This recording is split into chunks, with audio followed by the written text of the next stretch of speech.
expired. Williams keeps the play alive. He's looking. He's got to get rid of it. Retreating, he throws. Incomplete. It's over.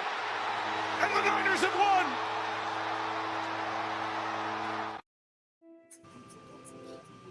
won. Whoa. What's up? What a game. What a game.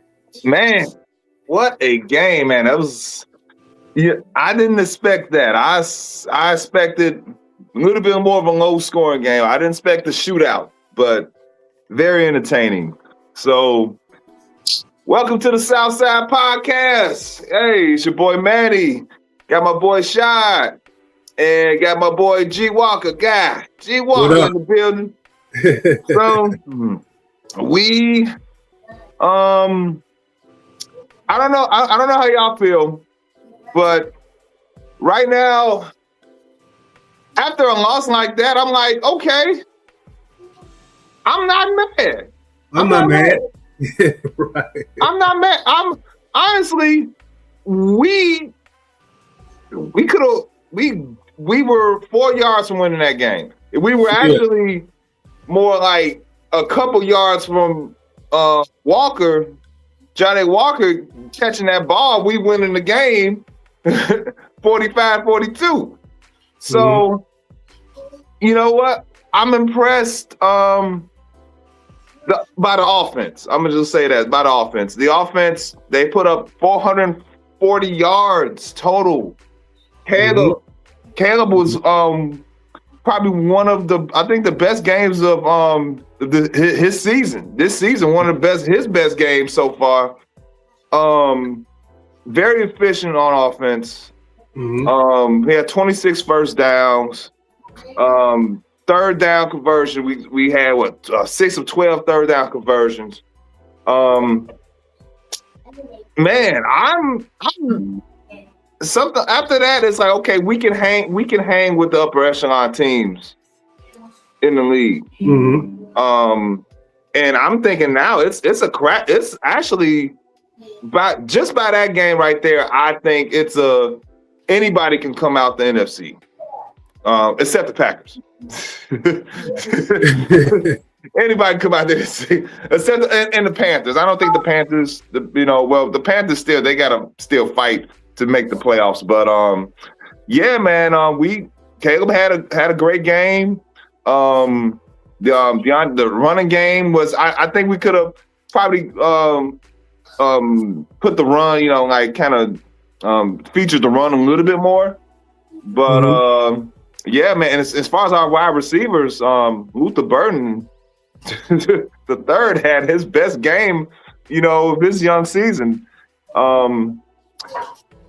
Didn't get a lot of DJ Moore action. I know he was sick. It's a little virus going around right now. Zacchaeus was out. But yeah, good performance by the offense. Defense, not so much. Right. But I'm gonna let you guys go ahead. Guy, Shad, you go ahead and take it away. What's your thoughts? I mean, I'll just go ahead and just go real quick. It's just, we didn't come up here and lay a dud, man. Like I said before, we just beat a Green Bay Packer team. It was our rival at home. Fourth quarter comeback by Caleb. Fourth quarter touchdown, overtime throw touchdown in the game, win the division, clinch the division. We go up against an opponent who's pretty much been pretty good for a couple of weeks. What's his name? Brock Purdy's been pretty good for the last 4 or 5 weeks. So we go into a hostile environment to where I didn't think that we could come out here with a shootout. That's exactly what we did. We competed in a shootout and put up more points I think I've saw all season long. So got to give Ben Johnson his flowers. The team was prepared. The team wasn't lazy. The team fought to the end, to the very, very end. And you really got to tip your hat to what Ben Johnson's been able to do as far as getting his team to play week in and week out, especially after emotionally, dynamic, shift-altering Green Bay Packer win at home on Soldier Field. So not going to, down them too much, but with that said right there, I'm going to just start right there and say shout out to Ben for at least having those guys ready to play against a hot San Francisco 49ers team. Yep. Shad, I know you said Brock Purdy been on a heater, and he's still hot. Yeah. That man's still hot. Caliente. Look, man. First time in NFL history, we had an opponent and a team play against each other. When they match score 7, 14, 21, 28. That was said on the broadcast to kind of let people know that this is not something you typically see, even in a shootout, to have the performance offensively with both teams efficiently destroy the opposing's defense and pretty much had their way offensively is very rare. In this city, it never happens. It has never happened. Give credits and credence, led by the number 18, the quarterback with 330 yards. He hit my 20 completion benchmark that I've had for him all season, so that's a check mark there. They were able to put the ball in the end zone in the first quarter. 14 points, which is a key point for anybody who thought they had a chance in winning this game. And I think had they not started off this way, it might have looked like that Detroit Lions game where things got off the rails. Easily could have seen that happen, especially when the defense decided to give up 500 yards. Woo! I'm sorry. Over 2 weeks, we've given up over 900 yards of defensive yardage against the Green Bay Packers and Niners if you combine them. That's not bad defense. That's dog shit. Hold on, baby shit. Hold on, gorilla shit. I got more. You bag it up, put it in. That's what you've been seeing from our unit. It's absolutely atrocious going into the playoffs that your defense, and it's not that you're losing attrition here. We're not missing guys week in and week out and losing levels of the defense. This is lack of performance. This is lack of continuity, lack of creativity, lack of beating people one-on-one, lack of toughness. It's absolutely disgraceful for when this team finally gets an offense that's measurably in a tier higher than what we've ever seen. We have probably the most deplorable defense that we've ever ran out on the field in the last 20 years. You have to go back to Mark Trestman in terms of yards per game, and points per game in terms of defense horrendously. Now, we've given a lot of credit to Dennis Allen. I'm done with that. Okay. Right. This might be ready for a divorce early because we understand what Ben Johnson is now, and that trickle-down effect not only touches the offensive side of the ball, but I'm giving him credit to the defensive side of the ball. Being prepared on tape to understand that when it's time and opportunities are there, if you take advantage of them, that you'll be able to take away the ball. So I'm not necessarily even giving credit to Dennis Allen for the turnover boost this year. I'm looking more that being an embodiment of how Ben Johnson wants to operate. It's obvious that we have flaws in the pass rush. Another week of dog shit from the front four. Our linebackers were out of place in coverage, and it's no disgrace being embarrassed by Christian McCaffrey. We discussed this last week at nauseam. Dude is elite. He's one-on-one. So having him walk up and down the field on your ass is not an issue for me. It was the lack of understanding that at some point you're getting your head kicked in, and we need one stop in the second half, and the Bears weren't able to accomplish that. So that's why the Bears weren't victorious. So that's still what's sticking in my craw, and they need to get themselves righted against a Lions team that's pretty much packed in for the year. So I'm hoping that the Bears defense can get themselves corrected. And hopefully if Kyler Gordon is scheduled to come back this week, that might be the boost that they need.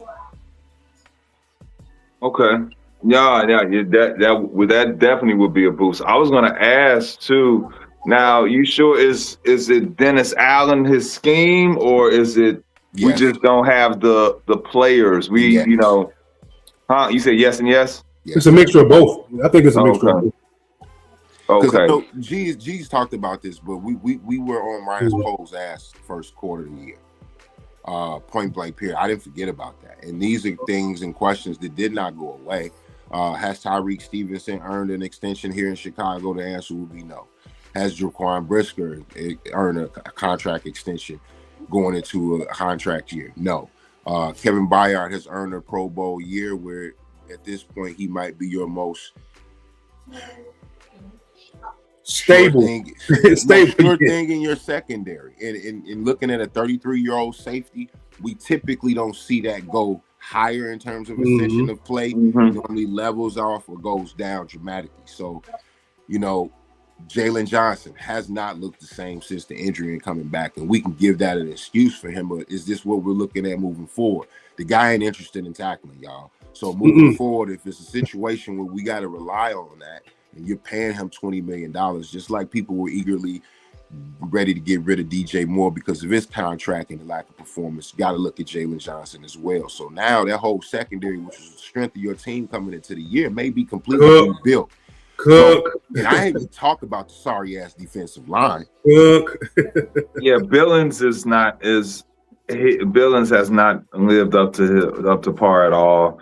I agree with Jalen Johnson. I honestly think he's still hurt, even though they said the doctor said he's eligible to play and come back. He's not 100%. And okay, he did make a nice defensive play, the first play of the game when we got that pick 6 for a touchdown. But other than that, he was nowhere to be found. Montez Sweat still owes you money, Shad. I didn't hear a peep. Lagoons, Manny. I might have to call Lagoons to go get it from him, bro. Call some of the brothers, bro. I know he got it. We signed $125 million. We gave up draft picks for him. Again, another week. Trent Williams went down in the first quarter of this game, Manny. And Montez didn't say, "Excuse me, coach, I'm gonna go line up over there." Not one time. Yeah. Can you explain to me why? I didn't say nothing against the Raiders. I didn't say nothing against the Saints. I didn't say nothing against the Vikings. And I damn sure didn't say nothing against his old team and the Commanders. All those teams had backup the offensive tackles in the spot in front of him or on the opposite of him. In those games, he is combined for 3 sacks. That's 5 games. Damn. That's unacceptable, bro.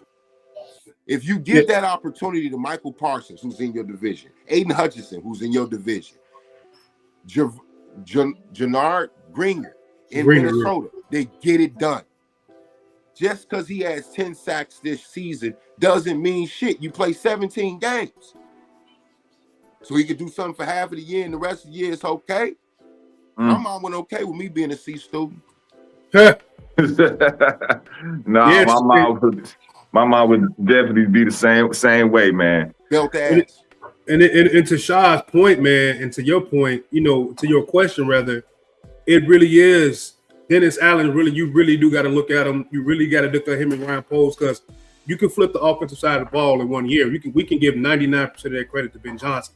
Personally, to me, from him fixing the O-line to the run game to drafting 2 guys, 39th, which is Luther Burton. Then you drafted a running back in the 7th round. Then you drafted a tight end.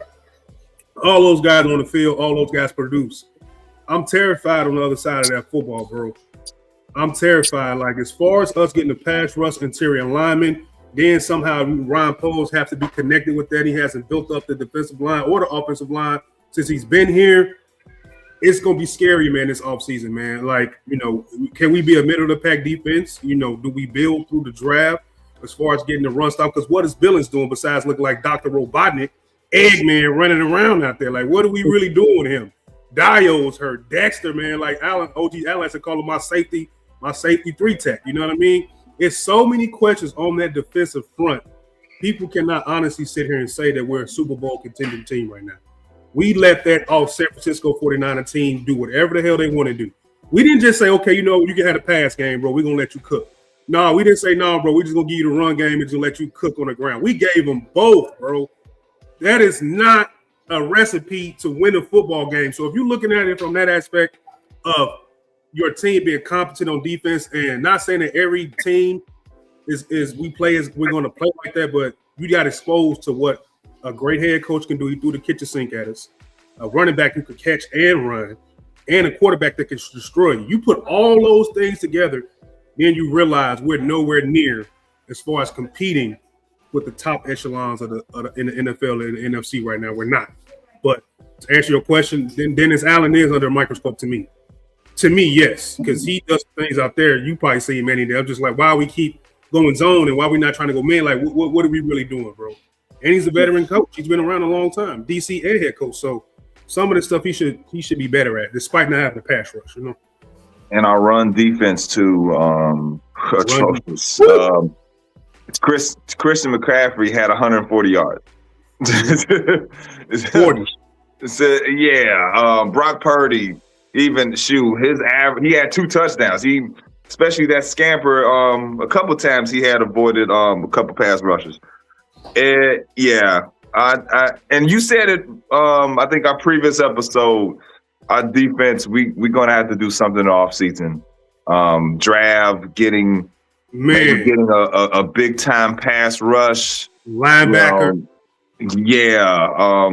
I don't know Noah Sewell. I don't know how his contract situation is. Like he's okay as a backup to me. He left the game injured again, man. I'm done with the Noah experience, man. You're gonna have this is gonna have to be back to the studs because I think you might have to replace your defensive coordinator. I would love Rex Ryan on TV to come coach this defense because what that does is that puts two arrogant, ignorant, brilliant minds in the same building, offensively and defensively. Rex Ryan might be the key to the Bears doing what the Cubs did several years ago, getting this shit done. Because here's the thought. The way defensively they're going to have to construct that unit because you have so much invested offensively within your interior, your offensive line, which is already paid. Your number one receiver that's already paid. Your backfield's legitimately locked up if you don't pursue an upgrade this offseason. You may have to pay Rome for an extension. You're going to have to pay Colston Loveland. Cole Kmet's paid. You're going to have to pay Luther in a few years. And we haven't talked about the quarterback position. So that's and Darnell Wright. Now, and Darnell. I was just about to say that. And Darnell, yep. Not to mention if you want to spend bucks on left tackle and free agency this offseason, which might be a possibility. So you're about 2/3 of your roster's finances are going to be invested on the offensive side of the ball. And it's going to be well worth it because you got Ben Johnson and you want to maximize dude. Defensively, you have to be creative. Now, if you want to go for the star route, that means a star linebacker, star defensive lineman, star secondary player. They could go that route.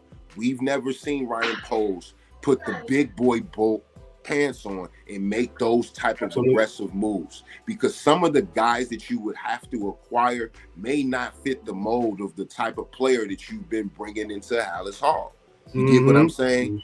So from that standpoint, you got to look at it and pivot and say, what do I want my defensive unit to look like? Rex Ryan creates chaos.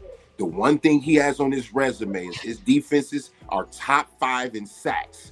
That's the one component this city needs in terms of a defense with that type of offense and quarterback.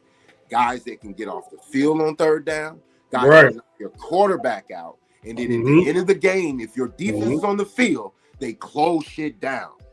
That's why Michael Parsons was added in Green Bay. That's why Aiden Hutchinson was drafted high in Detroit. Once they got the offense, they say, now we need our closer on defense. That's how you build teams and defenses that you want to have playing big boy ball. The Niners got Bosa. He's just on IR.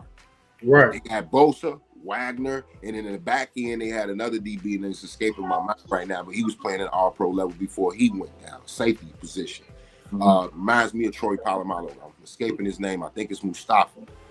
But they're going to have to figure it out, bro, because right now there's nothing on this defense that wouldn't say, hey, I would trade every motherfucking body on that team. All options are open, man. All options are open, man. And it got to match, man. Like you're saying, Shaw, we need somebody that's matching Ben Johnson's energy on offense and got to have it. It got to match, bro. It really got to match because who else is going to be in this playoff that you can learn from, Manny? I'm just going to ask you that you can learn from I still think this is just a young team, developing team. We still got to, you got to squeeze everything as far as an evaluation and we win in losing certain games. But if you can look at one team, who are you looking at to mimic on defense? Like, what do you think, bro? Like, because it got to change, man. We can't get off the field. You're talking about like the years past, right? It don't matter, man. We just need a like Shaw saying, man, we got to get off the field, bro. We can't give you the air and the ground and then expecting you guys not to put up 500 yards on us, man. So if I'm Ryan Poles, and if I'm Ben Johnson, like Shaw is saying, I might be looking around and change my defensive coordinator. It's surprising. It's not surprising to hear Shaw say that. We kind of think a lot of ways, but I've been thinking that shit last night. Like, I'm impatient. I know Shaw, Ben Johnson, impatient. Like, bro, I don't know how much rope really does Dennis Allen got. But what are you looking at though, man? Like, because this ain't gonna work, bro. I don't think it's gonna work. I know y'all was talking about Rex Ryan. And hey, that's weird. But the son of Buddy Ryan, it sounds great. It's kind of like, perfect symmetry. But you know how Rex Ryan's father, Buddy, clashed with Mike Dicker a lot.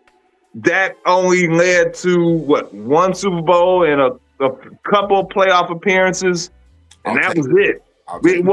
I'll take it. So would you want? Would you want? Because Ben Johnson he's a very arrogant, SO. You know what I'm talking about.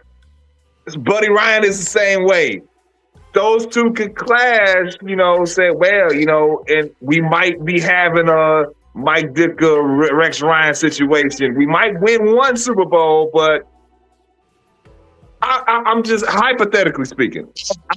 I'm not wishing, but I think that could go that route, with two Bulls. It's possible, but you got to think about everybody wants to win. One thing about Ben, he want to win. Rex is going to want to win. I think they're going to, if it was to happen, even with that type of personality, it'll work. I think Ben Johnson, even to this point, Shaw was saying, you need to put the onus on your defense and his defensive coordinator in post games. Like week after week, we're seeing Ben Johnson not hold his defense accountable, man. And I don't know if that's because he got a lot of respect for Dennis Allen. I don't know if that's because he feel like, he doesn't have to do that. But he doesn't say anything about what his defense is not doing, bro, week after week. And that sets the tone, whether people want to admit it or not, that pass. Yeah, like he getting a pass, like, bro, he don't say nothing. And that's a slippery slope between showing respect and showing, structure and discipline to make sure that your defensive coordinator is getting the message and not just players. I think as a head coach, he has to evolve past that because he is probably one of the youngest people on his own staff. He's not older than Eric Bieniemy. He's not older than Dan Rochard. He's not older than Dennis Allen. So he gotta grow into that area of holding his coaches responsible, especially the defensive coordinator. But you got to get somebody that, if y'all not going to be verbal like that and go after each other, as far as defensive coordinator and head coach, you got to find somebody that can deliver because I'm nervous about Dennis Allen going forward. Man. Then it's draft, it's free agent. It's a lot to fix, bro. It ain't like we got this one D line and we got one. We got Booker, but he needs some help. It's like this could be needs to develop. He needs to lingering develop better project. But go ahead, shout out to Manny. My bad. Oh, Manny G. I mean, we talking about legitimately what's the identity defensively with a coach that we felt if he was as good as he was going to be, he was going to lose assistant coaches year after year. Mm-hmm. Right? Mm-hmm. Like if you have success, you lose people off your coaching staff. If you're a good head coach, you normally start a tree. So this shit should be expected, man. And like for me, the investment is about winning championships. The Cubs wouldn't trade shit that happened the last 7 years for that World Series. They would line everything up accordingly. Do it again. Damn thing, bro. Even though that team was built to win what? How many? The Cubs were a dynasty. They were supposed to be a dynasty. Guaranteed in sports, bro. Dynasties are very rare, especially in football. So if you put yourself where you have enough talent to be in the playoffs over a 10-year period, maybe half of the time, you're considered a very good organization.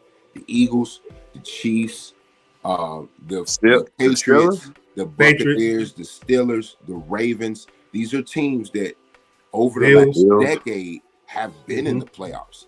Pencil it in, they're in the playoffs. 1 or 7, they're in the playoffs. In the playoffs, right. So for me, that's where you want to be in football.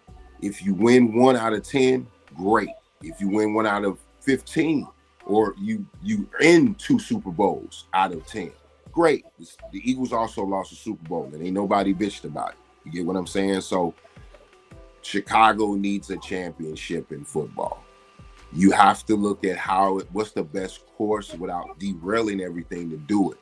Bringing in a component because right now you have nothing to stand on defense. So why not look at something unorthodox and say, you know what? Considering who Ben Johnson is, he would look at that situation and say, man, maybe that could work.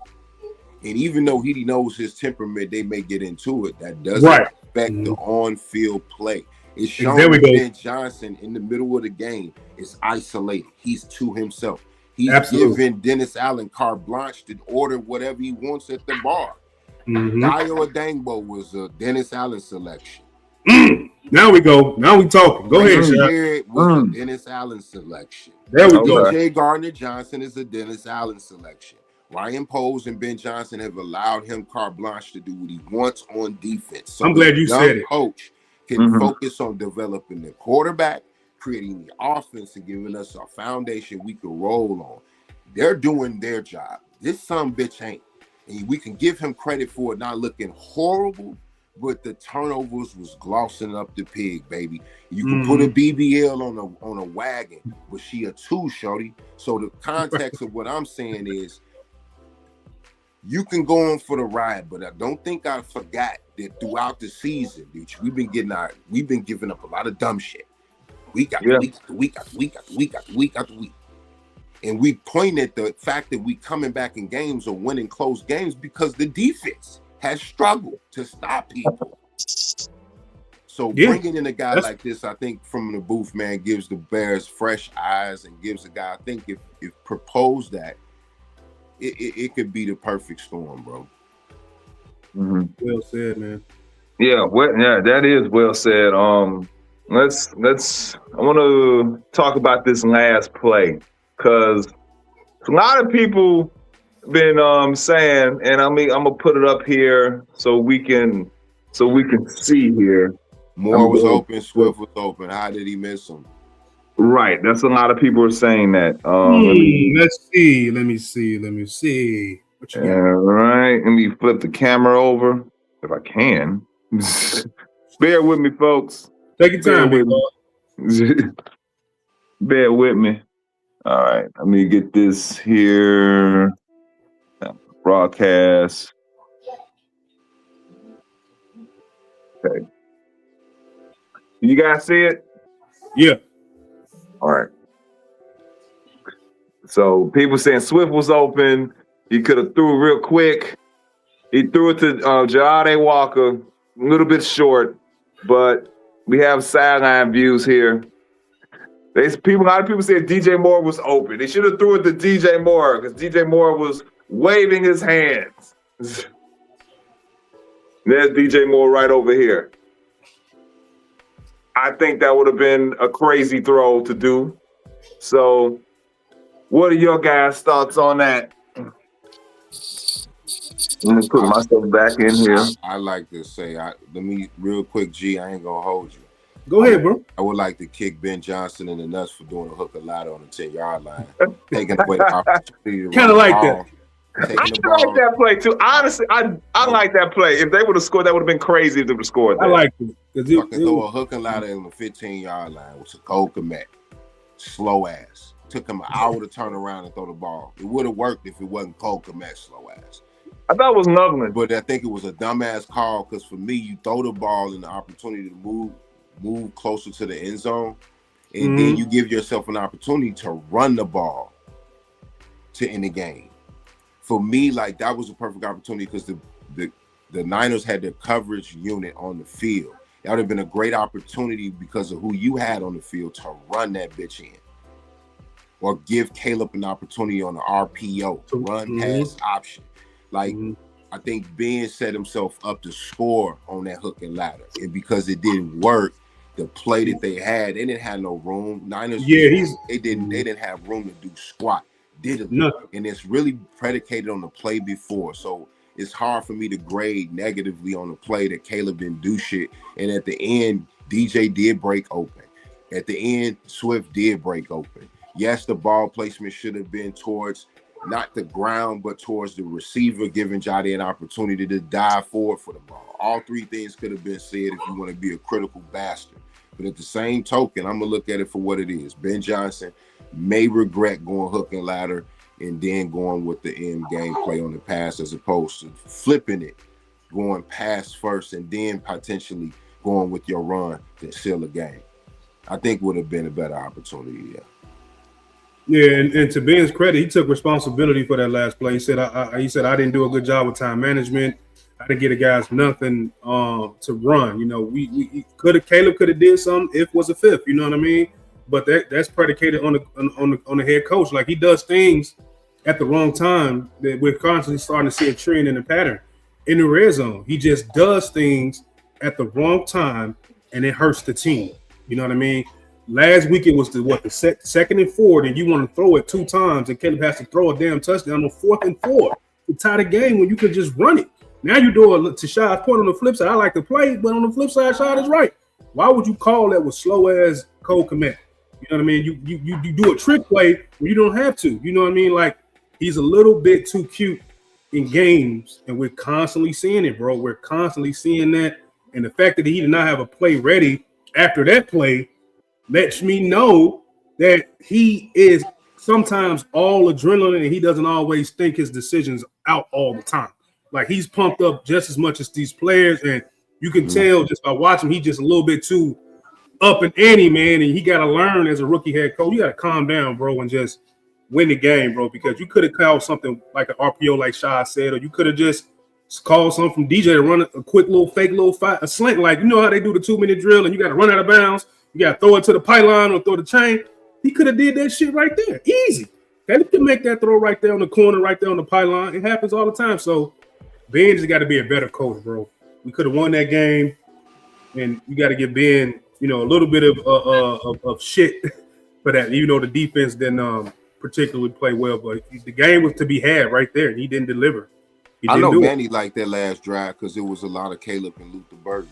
You know, you got to see that symmetry continue to build, even with Coastal 11 dropping the rock on that drive. You know, and Burton dropped one too. Joe Burton dropped a pass too. That was like, so you got to catch that. I think it was 3rd down too. On first, he could have caught that on 3rd. Yeah, then the next one was a 4th down, 4th and 5 that Coastal caught. I think Coastal caught, right?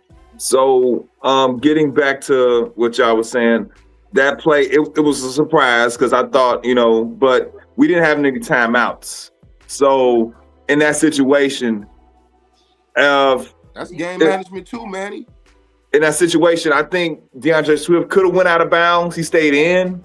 If he went out of bounds, they probably would have had a better chance to get, you know, a better play call in versus, you know, okay, spiking it now. What we got to do. You know what I mean?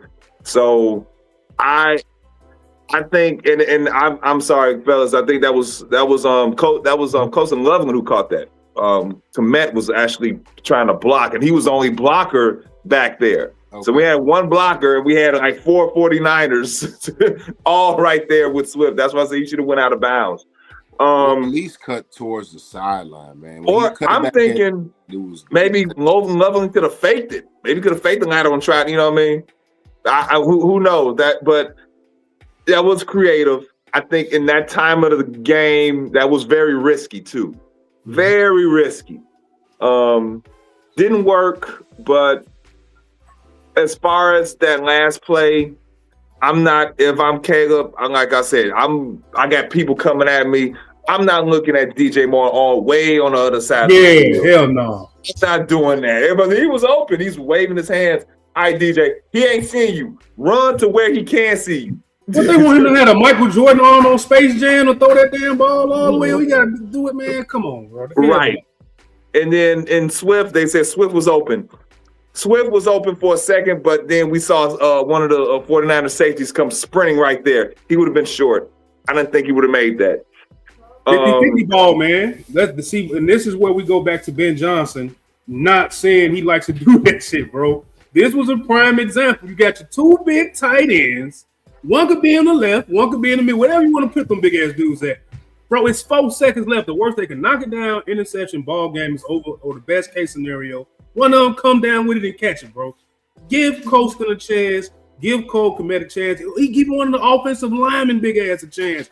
If you want to do some super duper, you know, creative shit at the end, I wouldn't mind if I'm gonna throw the ball to one of the fat boys and let him catch it, and then we score, bro. It's 4 seconds left, bro. It's 4. For us, but people thinking we supposed to bet in this game, and we like, bro, this is where you want to kind of put your big fellas in the position to come down with the ball, bro. Ben airmailed that one, bro. He messed up with that one, bro. I don't believe in 50-50 balls. I don't believe in doing that. We had a whole segment about that, bro. And that shit did numbers. I think that got like 10,000 views on Twitter. Remember we did that clip? Wow. Bro, it was because a lot of people trying to understand, like, why don't you do 50? That's the perfect situation. 4 seconds left. You got 6'5" tight ends, Caleb. What are we doing? No, I don't believe in it. It's crazy. So strike after strike after strike with Ben. Well, moving forward, I think he's going to make those adjustments against the Lions, who we played the last game of the year, last game of the regular season. They're out of the playoffs. Correct. They lost two big games to the Steelers and to the Vikings. Surprisingly, to the Vikings. I didn't think that, even though it was a divisional matchup, I didn't think they was going to lose to Max Bro. I can't pronounce this. Brosmere, whatever. Max. They lost to that guy who only had 51 yards passing. Right. So, looking forward now to Detroit. We got our ass beat in week 2. I think we're gonna do the same thing they did to us. I really think, because in order for us to get that 2 seed, we're gonna have to beat Detroit. We can't rely on Philly to beat Washington. Can't rely on that. So, what are your thoughts for this upcoming game against the Lions? What are the keys to victory? And just overall thoughts? I'm gonna let you cook last, G, because this is what I'm gonna say, and I'm gonna tell you right now. This will be the game that we look back when the season is over that told us what the Bears were, but we tried to believe that they weren't. The Lions may run for 250 yards this week. I ain't fucking around, bro. I'm not holding my tongue at the end of the year to that, man. We finna be for real about this team, bro. Lions ain't got shit to play for. They're gonna play dirty. They're gonna be nasty. They're gonna be the bad attitude. A lot of guys will be playing for their job because there's gonna be a lot of changes in Detroit this offseason. So guess what? The best opportunity to say, guess what? Even if we can't make the playoffs, we can ruin the Bears' season. We can kick Ben Johnson in the dick. We're going to run the ball 45 times. And guess what, Caleb? Come back on knees. That's the only thing you can look at, bro, because the Lions right now defensively have struggled. Jared Goff has struggled. The play calling has been questionable. Certain situational football has not been the same without Aaron Glenn on defense as the coordinator and Ben Johnson on the coordinator on offense. So it's a different team. That's why you seen them lost those games to the Vikings. That was situational football. But they have one thing that not maybe other 2 teams in the league though: elite running backs, a very good offensive line, and that scares me considering the Bears have given up 200 yards damn near a week on the ground. So while we think it might be a 40-point extra crispy with lemon pepper, I ain't too sure, bro. I'm not too sure. Yeah. And I'm gonna say this about the match. We just played a similar team. You got the San Francisco 49ers with a run game with a quarterback that's pretty much immobile but can surgically destroy you with his arm. Now we play the Detroit Lions with the dynamic run game in Gibbs and Montgomery. Then you're going up against a quarterback who's not really mobile but can destroy you with his arm surgically. So if you're looking at this game thinking the Chicago Bears are going to just blow the Detroit Lions out, they're not going to do that. Shaw gave his reasons why, and they are 1,000% correct. A lot of changes about to happen in Detroit. They can ruin our party. Who invited y'all? They kind of looking like the guys from House Party. You know what I'm saying? What's them dudes' name in House Party that came and wrecked the party and all them dudes, man? I forgot. Was it not CB4, but I forgot. Anyway, them guys. People in the chat, let us know. Yeah, them guys, man. The bullies from House Parties pulling up to the Chicago Bears game. And I think that this is going to be like Shaw's saying. This is going to be a game to me where the run game is going to get exploited again. Our ability to have the lack of a pass rush to get to the quarterback is going to be exploited again. This could pretty much be 2.0 of the San Francisco 49ers game, bro. The Bears have a lot to play for. The Lions have a lot to play for.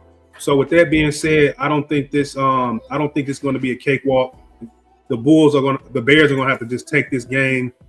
And I'm not sure, man. This might go down as as a game where I see the Chicago Bears potentially probably losing this game, man. I think we can slip up and lose this game because I picked us to go at 11-6, and I picked us to go not to win a game against Detroit. You know what I mean? I picked us to go 11-6. This could be the sixth loss. And we just played a team that pretty much mirrors them, dude. Like, it's damn near essentially the same team. The defense is not that great, but they got a hell of a run game, a hell of a quarterback, a hell of a O-line. What are we going to do to stop it? What are we going to do to stop it? With that being said, bro, I don't know. Just put stats on here. The last two games, the Bears defense has given up almost a total of almost 400 yards rushing, 200 to the 49ers, and then 192 to the Packers. Mm-hmm. So, and Detroit, their rushing attack against Minnesota, they only had 68 yards rushing the last game. I think Jahmyr Gibbs, yes, Brian Flores, yes, hell of a coordinator. I think Gibbs and Montgomery will, and Dan Campbell, I know since he's not making the playoffs, I know he's gonna want to, stick it in. Pause. No. Red flag on the play, Benny. To Ben Johnson. But I just think. I know it might be another shootout. Who knows? Caleb Williams can he get to that 4,000 mark? He has 270 yards to get to 4,000. I think he can do it. It's going to be one of those type of games that is going to be high scoring because Detroit can score. But we will see. I'm hoping, Ben Johnson is like, let's attack these malls early. Let's put our foot on that because we need to get that 2 seed. Because if you fall to the 3 seed, you're more than likely gonna play the Rams or maybe the 49ers again, or maybe the Seahawks. So would you want that in your wild card? And I think the easier path would be the Packers because of their injuries. But Malik Willis is playing ball though. But the Packers have they have in their own little issues at quarterback now because since Malik Willis is playing so well. Yeah, 4K yards. I want to see it. That's good barbershop talk, man. I might do a podcast just on that in a couple of days, just seeing that happen, bro. 4K, Ben Johnson wins the division. That's something to talk about, man. That's good that's good talk right there, man. That's a hell of a feathers to put in your hat, bro, as a rookie head coach, man, for real. We are ahead of schedule. Like, honestly. We who would have thought we was gonna win the division? I had them 10-7. 11-6. I mean, because this be all the winnable games we lost last year. We can count on our finger how many 5 or 6 games we lost by timeouts, block field goals. You know what I'm saying? Stupid stuff like that, man. Just mismanagement of the clock. I said Ben Johnson is a little bit better than what Eberflus was. We're going to win 5 or 6 games just off him being a better clock manager. You know what I'm saying? Calling the right thing. We're going to win 5, 6 games. We did it. So coaching matters, man. Coaching. That's why I was like, give us 11-6. We would win a lot of our winnable games. We'll be all right. We'll win a couple of games we probably should lose. Injuries matter, playing against certain teams. So shit, all that matter. 11-6, baby. And we might be 11-6. We might go 12-5. But if I'm predicting right now, man, we might lose this game Sunday, bro. And then 11-6 is gonna come to fruition, man. I'm at 12-5, man. We beating Detroit. We can't, we cannot. We split with the Vikings. We split with the Packers. We gonna beat Detroit. Have we lost back-to-back games all season though? Have we lost back-to-back games all year? Looking at it, no, We might be due. no, We might be due for a win. We on the lake. no, no. I doubt it. We home. We are home. We are at It's home. going to be 20 Okay. degrees on the lakefront. Okay. Detroit against Sunday. It'll be a 3:30 kickoff on this Sunday. It's going to be interesting to see who's going to be playing. Will the Bears rest anyone? Well, we're having this conversation about Good point, 4K. Shot. Is 4K important, or is your quarterback being able to stand up and take a snap in the playoff important? Because, you know, Detroit's the type of team, again, if they're playing nasty, do you want Caleb risking his health in a game that technically doesn't matter? Great point. And I will say no. Guys that are on the fringe of being injured, do you rest them, allowing them a week to get a little bit better? Or do you play them to try to get that 2 seed? Like, for me, I think who plays is going to dictate, you know, a lot this game. That 20 degrees ain't fun to play in, ain't fun to hit in. And especially if you ain't got motivations, you can get out there and get hurt. So, Good point, Shot. Gonna focus on that. I definitely think Dan Campbell got something to prove. Here's my thing about the 4K. I think it's overrated because it's just the simple fact that the Bears have never had anybody to do it. Statistically speaking, 4,000 is not any magical number to indicate that you're good or you're bad. You had a great season, you had a horrible season. It's just the numbers that aptitude speaks to in the passing game over history tends to let you think that, okay, a good passing game starts with a 4,000 passing yard quarterback. So for that standpoint, it lets you know that Chicago has something that has never had, which is a guy that can lead your team in the air. You know, we can talk about Kramer, we can talk about Grossman, Orton, Butler, Trubisky, guys that have had at least a playoff appearance throwing the ball. But I think when you talk about him, once he gets in the playoffs, he might be the best quarterback the Bears have ever had, including Jim McMahon at that position. So it's something fun to watch and be looking forward to. Yeah. But, you know, I just don't want him to get hurt. Same. Likewise. So I really don't care if he gets 4K. If he get 200 in the first half, and you say, okay, you need 70 yards, okay, you can play the second half. But if it ain't close, G, shut this shit down. Yeah, at least break Kramer's record, man. He only got 109 yards to break Eric Kramer's record. He'll probably break that in the first half. Man. So that is, give me some, Caleb. Give me some barbershop talk, big dog. That's a little bit of barbershop. The hot kind, the honey hot. Yeah, the honey hot. Yeah, man. Give me some, bro. Damn. So great Kramer record, man. At least. Let's hypothetically speaking, if they lose against Detroit and if they fall to the 3 seed, let's just say we play the Rams or the 49ers in the wild card first round.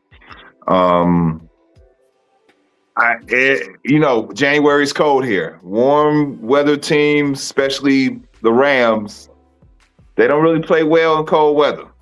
Right. What is your I'm gonna just look ahead we don't have to talk in deep detail because we'll talk more about that next week. But what are your quick thoughts about maybe a Rams versus Bears first round or a 49ers versus Bears first round?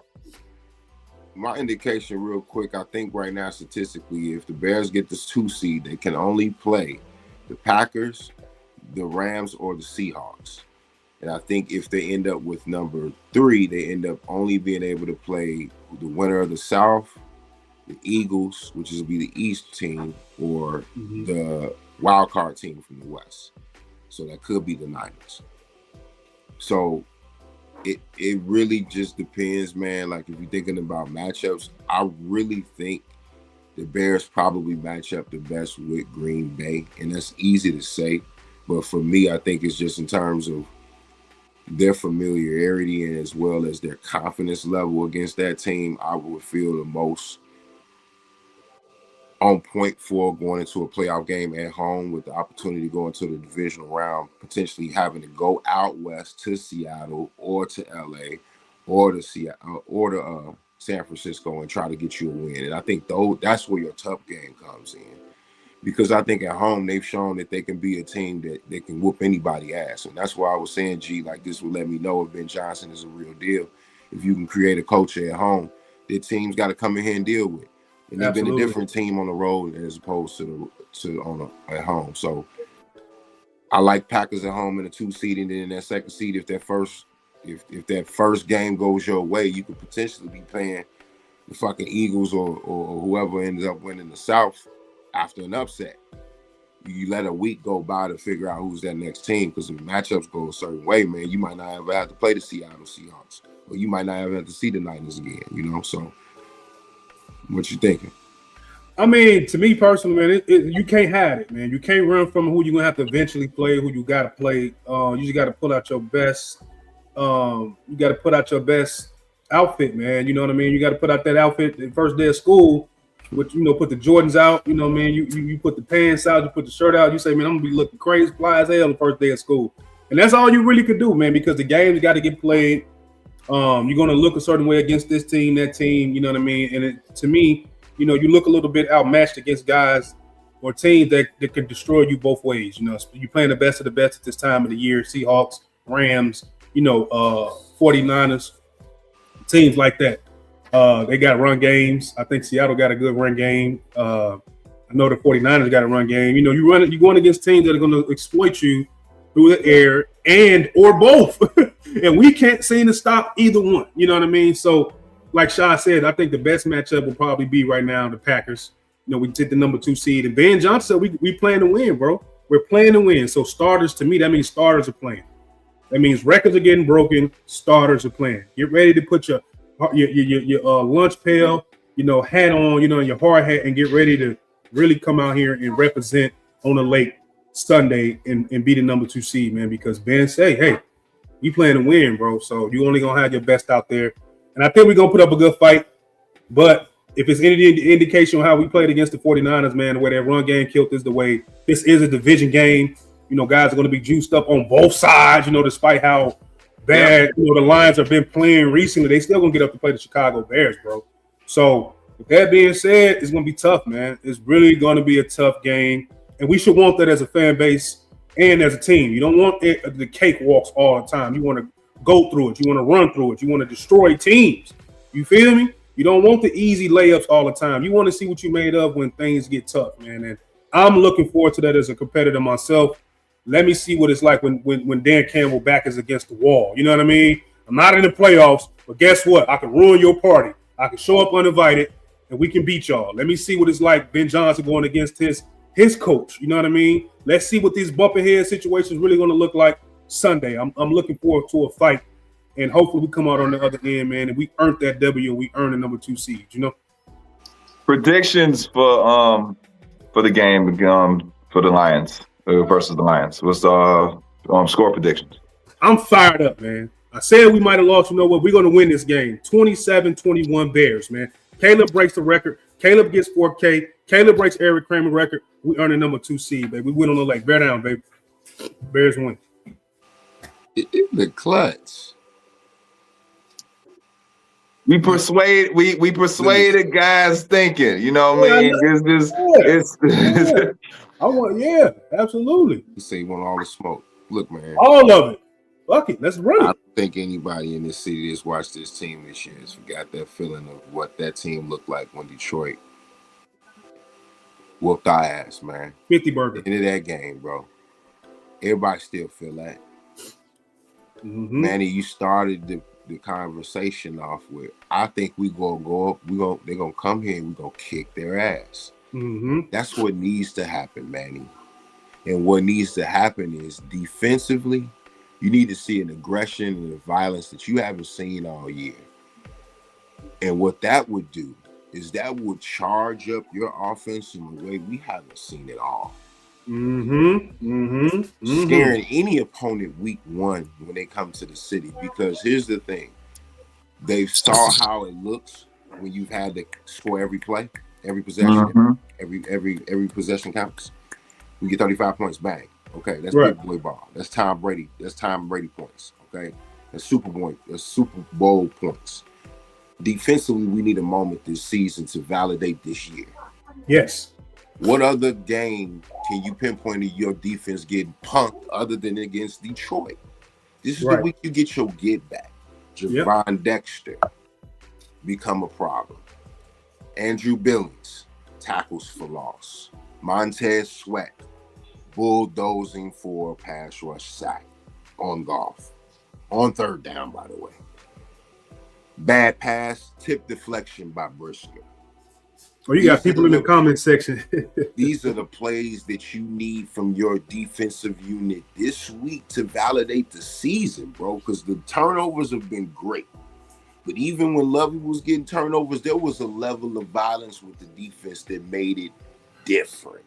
And I know we don't have those all-pro guys, but we do have a few talented players. So Edwards, hello, come downhill, please. Knock a nigga shit loose. What up, Bobby? Whenever you're ready.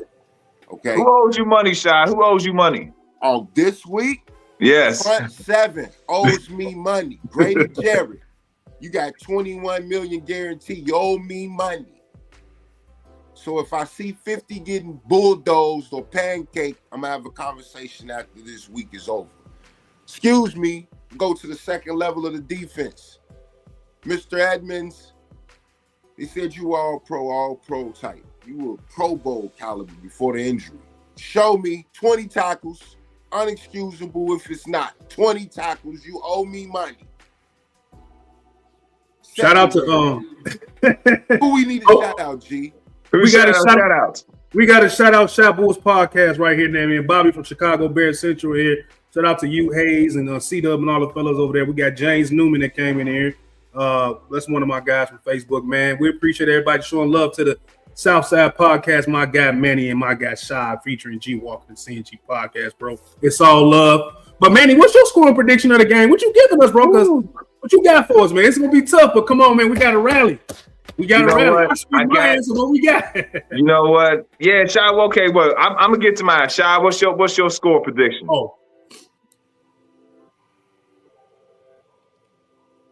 In my bones, I feel an old school, low-scoring game. 18-24. Okay. The Bears? Beloved. Okay. Me, I said I want to blow out because I think Ben Johnson's gonna put tape to the guys. He's gonna remind the fellas, even Dennis Allen, even Al Harris, he gonna get his troops ready. Airbnb gonna get his troops ready. They're gonna look at that game, that week 2, say, hey, this is what they did. They punked our ass. Right. Let's get our get back. I say Bears, they're gonna be putting up some points. 35, Detroit 21.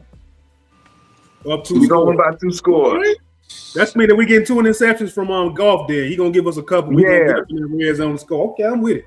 Golf had 2 interceptions against Minnesota. He gonna have a couple of picks. We gonna get some fumbles. And like you said, Shad, our defense is gonna, it's gonna be more up. And we're gonna because we're gonna want that 2 seed. We're gonna want. I'm not saying an easy path, but we're gonna want the Packers. We want them. We're gonna want whoever wins that 3-6 matchup between the Eagles, Rams, 49ers, whoever. We're gonna want them. We're gonna get our get back, get into the NFC Championship game, and see if we can get to that Super Bowl. But that's gonna be a future discussion. But yeah, we gonna BTA on the Lions. Love it. But player of the game. Player of the game. I'm gonna go with on offense. I'm gonna go with Caleb, man. I just think the young man has turned the corner, man. I just think that one of my biggest flaws from seeing him was just he was real panicky in the first few weeks of the season. I thought if he don't get the mental part of it and his mental, everything else falls apart. You kill the mind, the body follow. And he was looking real panicky in the beginning of the season, man. A lot of them games, he just looked like he was just never was going to slow down. So now that everything is slowing down for him, man, I'm gonna give it to Caleb, man. He break the record. At least give me the Eric Kramer record, my defensive MVP. I'm going to go with Booker again. Give me Booker again. He had a good game against the 49ers, man. He was one of the ones I chose. All right, And Booker. and the X factor, I'm going to say Cole Kmet. I think Cole Kmet get busy. I'm going to say Cole, man. Okay. Yeah, same here. I got Caleb. He's gonna actually get the record, and he's gonna have a day. We've seen his growth this year. You know, like you said, the guy, he was jittery. He was, not being as confident. Now, I think especially these last two games, we've seen, a more confident Caleb. We see the completion percentage rise up. We seen that. We seen the confidence. It's like, okay, we down. I got us. We're gonna come back. We should have won that San Francisco game, but he be all right. Yes, sir. Giving my game ball to the two gentlemen I think that have the most impact early on the game, which would be the linebackers, Tremaine Edmonds, Okay. T.J. Edwards. Okay. I'm predicting to get 20 tackles combined. If that happens, then they'll get the game ball from me on defense. Offensively, I'm looking at one position and one position only this week. I think it's going to be a big dose of physical, nasty run. So I'm going Manangai. Touchdown. And that makes perfect sense to go with a physical defense early to pound that bitch in the red zone with your running back to reward the young man, maybe on some incentives this year. Get him in the end zone to be the all-pro player of this week. And then in terms of the player of the game, accomplishments are accomplishments. You got to give 18 his credit at the end of the year when all said and done. I think it's fitting that going against Detroit, that Ben Johnson gives him his graduation cap, gives him his opportunity to hit that record. You don't force it and compromise victory because, again, this is about wins and not development. But you give him that opportunity early to match an opportunity to be considered in the record books the best quarterback statistically in Bears history. So, yes, sir. Give the player of the game 18, and if it locks in at a W next week, you sit back and you smoke your hookah until you figure out who's coming to get their ass kicked on the lake. Yes, sir. And with that, fellas, man, we're going to go into a new year. So with this win against Detroit and getting this deep playoff run. So I can't wait. And to everyone, fellas, Happy New Year. Hopefully you guys enjoy the this last year, 2025 and the 2026. Everybody watching the podcast, Happy New Year to you as well. Thanks for tuning in. Big love. And yes, appreciate you having me on, Southside podcast. Boy Manny, Shad, Guy, we out, y'all. God bless y'all. Peace. Peace.